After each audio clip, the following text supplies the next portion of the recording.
Yo, what is good everyone? Welcome back to ACS Sneakers. My name is Aiden. Today we are reviewing the Air Max 95 Greedy 2.0. So let's go ahead and get into the intro.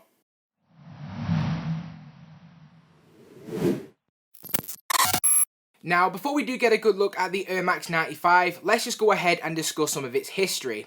Now, the Air Max 95 has been one of the more successful Air Max sneakers to have ever released, ever since its initial debut in 1995.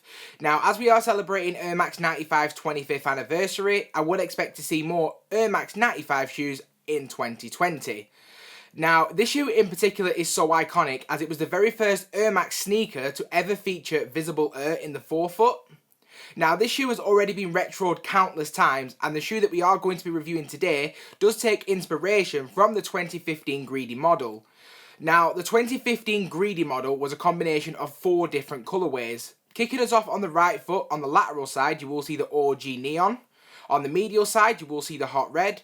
And then switching to the left shoe, you will see the Team Orange and Grape respectively. Now, I massively love what they did with the 2015 model, and I'm hoping that the 2020 model does hold up. So let's go ahead and take a better look. Now, like the 2015 model, you will notice that both of these shoes are different. Now, we are going to take a look at the right foot, starting with the lateral side, which is the OG Neon colorway. Now, we have the usual 95 waveform through the middle of the shoe, which is comprised of 2 different types of materials. Kicking us off with the darker suede, which gradually gets lighter as we move up the shoe and move up to the nubuck.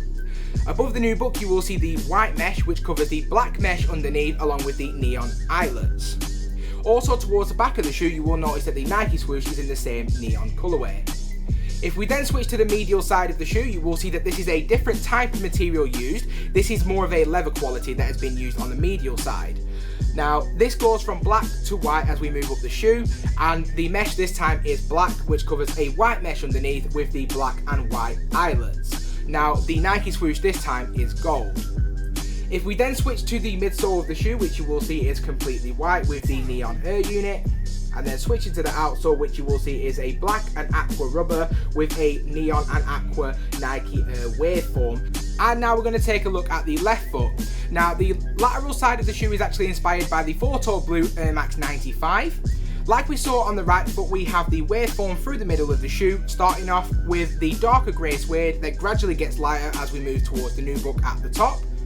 Just above the nubuck, you will see there is a black meshing which covers a white meshing underneath and the blue eyelet. And towards the back of the shoe itself, you will see the blue Nike swoosh.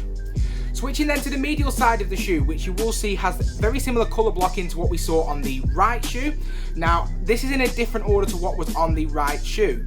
Now, on the right, it was black, white, but on the left, it is white, black, black.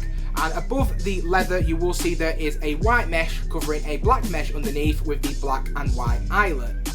Now, towards the back of the shoe, the Nike swoosh is black. Switching then to the midsole of the shoe, which is completely white, and the air unit is blue.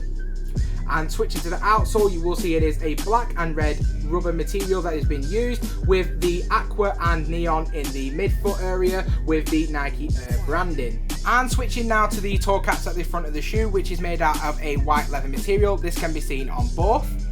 And switching then to the tongue of the shoe, starting off with the right, this is made out of a black nylon material with a blue 3M strip running through the middle. The Nike Air branding is in grey and black.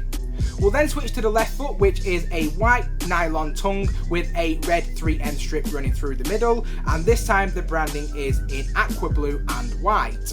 And switching then to the laces on the shoe, which are made out of what I can only say is a rope type of material. However, the mismatching does continue to the insole of the shoe. Now, the right insole is the same aqua blue with a neon green Air Max branding, and on the left shoe, it is a red insole with the blue Nike Air Max branding. Switching then to the heel of the shoe, both of which are created out of a 3M reflective material. On the right shoe, the Nike Air branding is in aqua blue, and the Air unit is also aqua blue underneath. And on the left shoe, the Nike Air branding is in red with a red Air unit underneath as well.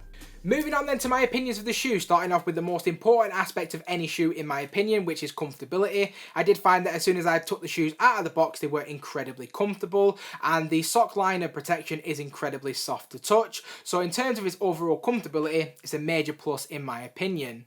Now the shoe is very durable and can be worn all year round. I've owned a lot of Air Max 95s in my life and I have felt that they have held up incredibly well no matter what the season. So if you are looking for a comfortable, durable shoe, this definitely could be the one for you. Now the sizing on the shoe in my opinion is best going true to size. I do feel that that is going to be the best for you. However, if you can try out the shoe before buying, I would certainly recommend that you do so. Once lockdown is over and places like Foot Locker and JD do start to open, it might be worth trying one out before you do go ahead and invest in this pair. Now my overall opinion of the shoe is a solid 7 out of 10. It definitely has a lot going for it and I do really like how it's a lot more subtle than the 2015 Greedy model. However, the shoe is kind of bulky and heavy in my opinion and that does bring it down a few points. And there we go guys, those are my opinions on the Air Max Greedy 2.0. Let's go ahead and get some more detailed looks at the shoe itself.